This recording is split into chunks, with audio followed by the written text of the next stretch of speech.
good morning and welcome back to Pete Classic Cars, and it's another Bentley video, and as you can see the Bentley's looking a little different. I listened to what some people said and I've bought a Super Sports bumper to match the bonnet. Now obviously it's a fiberglass replica bumper. The original Super Sport bumpers are pretty much not available and not in my budget anyway, but I think you'll agree it's looking good. Before we get started on today's video and before we start working on the Bentley, I wanted to say a massive thank you to everybody. The Bentley video was, in my terms, really successful. I got more views than I usually get, more comments, more likes. Some of the comments not so favourable, but that's how it is. I welcome everyone's opinion. Everyone's got one. So thank you very much for that. And yeah, I'll try and back that up with more good content and more Bentley videos. So it is Saturday today. We're back from Goodwood. If you haven't seen the Goodwood video, I'll post a link to it somewhere down below. So check that one out. A little bit of a shorter video, but an insight into what we get up to when we're not elbows deep in a Bentley rebuild. So yeah, if you like all these videos and you want to help the channel out, please consider subscribing, liking the videos, commenting, good or bad. I welcome it all. And yeah, check out some of the previous rebuilds and things we've got going on. So today we are going to be trying to get the Bentley as close to the body shop as possible. Now, although it looks quite finished here, it's not. You can probably see that this bumper is just wedged on. There's still no rad pack. There is still no auxiliary belt, headlights, brackets, washers, you name it, it all needs doing. So today that is what we're going to be on with. We've been on holiday for a week, and while we're away we've ordered a lot of new parts. They've all arrived, so we can now get the damaged, well, in fact I'll show you. We had a couple of damaged pulleys, we had a water pump pulley and a couple of tensioners. I've definitely not fitted one of the new tensioners. We had a cracked EGR pipe. We've got a coolant pipe that's got a hole in it, and you can't see, but this coolant pipe has got a big split in it. So we've got a whole new coolant pipe, new water pump pulley, a couple of new tensioners, new auxiliary belt. That's got to be the first thing that goes on. We've also bought a new frame that fits behind here because the other one was bent, and that will mean that we can get the rad pack on. I've got Zeus with me today. He's not very happy about being tied up by a ratchet strap, but he keeps escaping, so that's how it needs to be. I've also got Mel here today helping, so full team, and we're just going to get done what we can. We've got a car show this afternoon. It's Saturday the 24th. We've got a car show at Cromford Mills this afternoon that we're going to in the Supra, so we don't have long, and we need to crack on. So yeah, let's get working on the Bentley.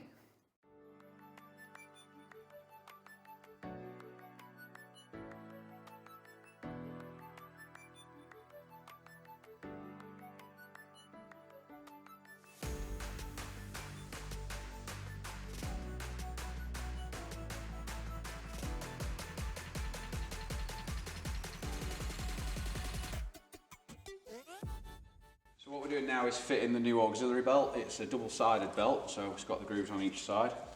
We've replaced the two tensioners and the water pump pulley. We'll tighten these bolts up when the belt's on.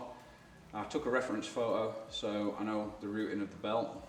Obviously this job's much easier with the front end of the car off. So to tension the belt, you undo this bolt here. That's a 16mm. And then it's handily got a 28mm around the outside of it. So to take the tension off the belt, you put your socket on, and as you can see, the tensioner moves like so. So we'll route the belt, we'll take the tension off, and you'll kind of see what I mean as we go along.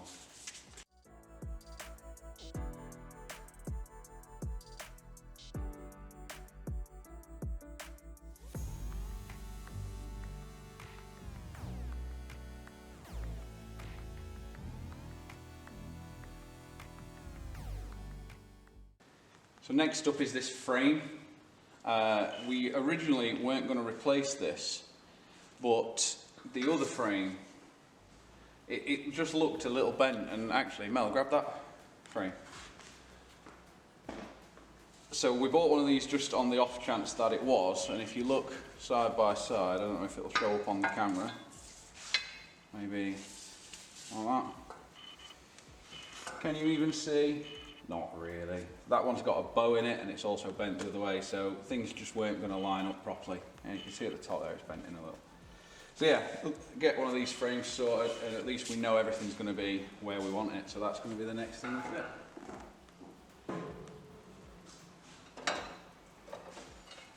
and ideally I'll put it on the right way around. Actually no, the next thing I'm going to fit is this water pipe. I want to get this water pipe changed and the EGR bit done before we start to close everything off. So let's get this water pipe changed.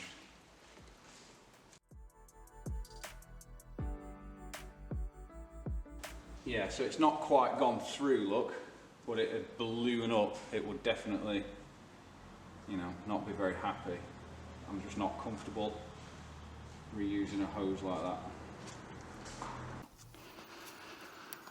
We've got to get this wire clip out that's holding this coolant pipe on, and then an absolute pain to do, especially when you can't get in there. So I've pulled it out most of the way, and then there we go,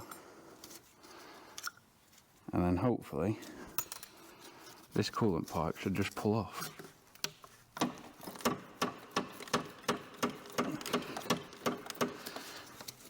There we go. And we're replacing all that because of that, and I don't trust it. Would you want to put that back on your car not knowing if it was going to leak or not? I don't think I would. Right, new one.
Right, so as you can see, and as you probably saw, the rad pack's pretty much on. Took a little bit of lining up across the top where it was a bit bent, but these are all going to get sorted out properly by the body shop. I've just closed the bonnet, and the wing actually lines up a lot better with the bonnet, so that's obviously sorted a lot of that out. We're missing a lot of the Torx bits. I bagged and labelled them up, but I've left them at home, so that's a bit of a problem. I've routed all the aircon lines and all this oil cooler lines. I need to bolt this oil cooler on, and then there's lots of little, I think like 10 mils. So there's a bracket that goes onto there that holds that. Same on there, same on the bottom. And then we do need to get the car up in air to get the bottom hose on and the, I think they're oil cooler pipes underneath, get all that done. Basically everything you saw in the first video. Then it's things like the shrouds for the air intakes and things like that. What we're going to do next is get the bumper bar on. Now the bumper bar actually needs shortening. The Super Sport bonnet that Super Sport bumper that we've bought won't fit with the standard bumper bar, so you have to chop a bit off. Tells you in here, this is from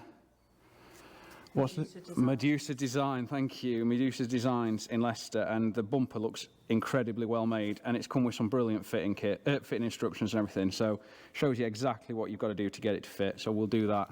Well, we've already chopped the bumper bar, so we'll get the bumper bar on, and then get the car on the ramp, and I think that's all we'll have time for today. We want to go to this car show, so we'll be back at it tomorrow, but for a day, getting the rad pack on and everything and all the belt and everything, I'm very happy. Right, let's get the bumper bar on and carry on.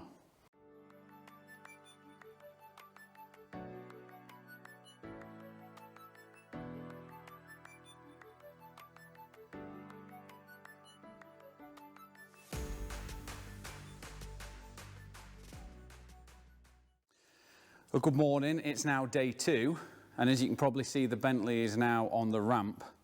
Yesterday we got the main bulk of the rad pack bolted on.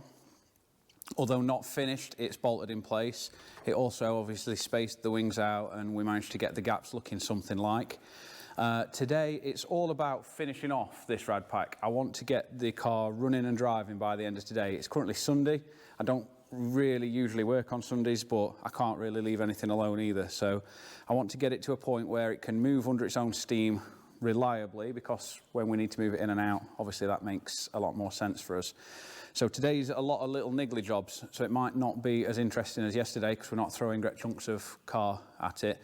But it's things like bolting the intercoolers on, the little brackets, connecting oil lines up. This oil cooler's just wedged in place, that one's bolting on. What else? Coolant lines, top radiator hoses, bottom radiator hoses, the ducting for the brakes. This is what I meant about modifying the bumper beam. It's now quite a bit shorter. It would have come out to about here.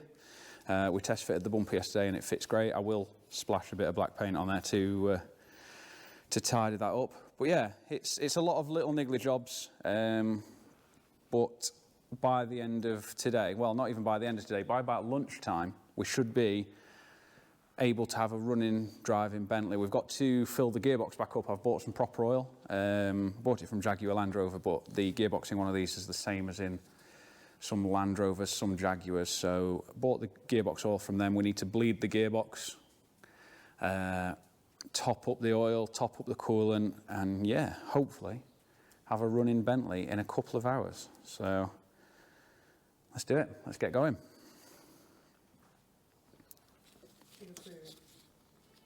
No, you don't know what's happening.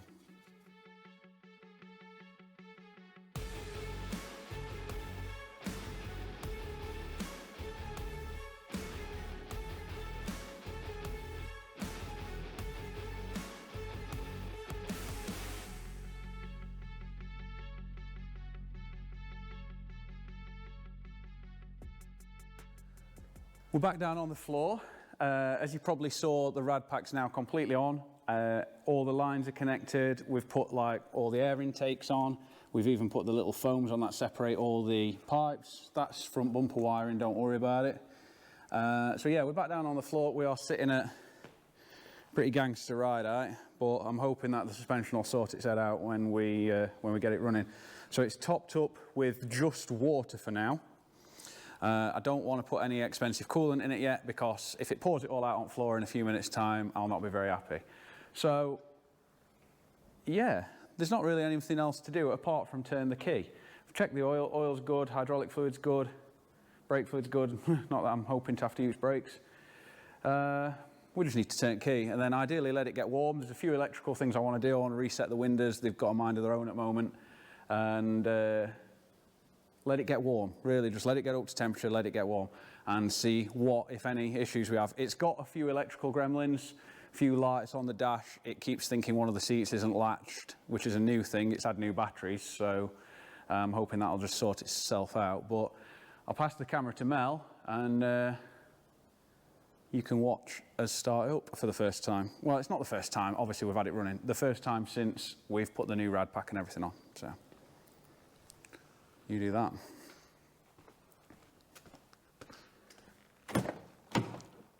Let's not dent the door on ramp. Is there a... Yeah.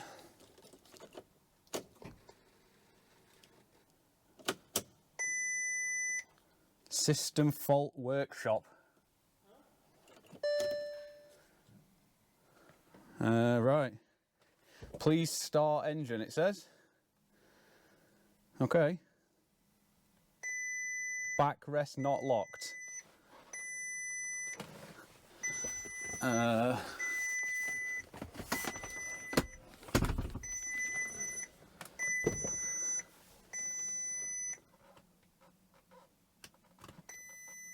System fault workshop. It won't start? No.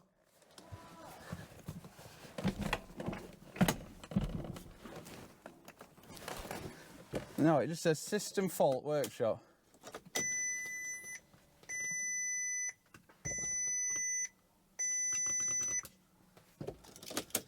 No.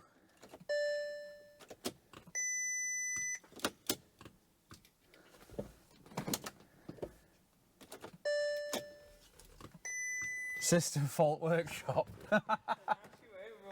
No. Oh dear. Are the brake lights on? Let's have a look. No, they're not on. Right, so it won't lock or unlock. I wonder if battery's gone flat. We didn't bring a charger with us, did we?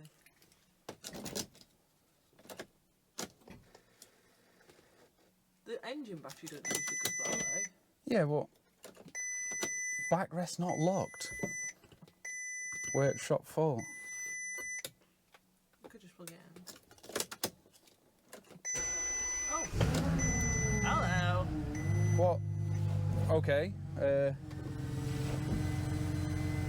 What's that noise?